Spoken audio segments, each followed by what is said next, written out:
Itutuloy na ulit ngayong August 28, Huwebes ang pag-iimprenta ng mga balotang gagamitin para sa kauna-unahang BARM Parliamentary Elections sa October 13. Ito'y matapos suspindihin ng printing isang linggo na ang nakaraan dahil sa pagpasa sa ikatlo at huling pagbasa ng batas na pumapayag i-redistribute ang 7 seats sa parliamentary na orihinal na para sa Sulu. Ayon sa Commission on Elections, kailangan nang ituloy ang pag-imprenta kahit hindi pa napipirmahan ng batas dahil 40 araw na lang ang natitira bago ang eleksyon.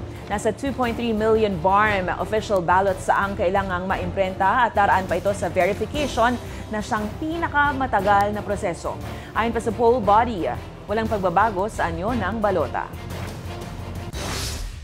And we adopted a resolution ngayong lamang araw na ito na kung saan sinasabi namin itutuloy na namin ang paghahanda sa ating halalan base sa 73 na distrito. Bawat araw kasi na nawawala sa amin ay ganun kaimportante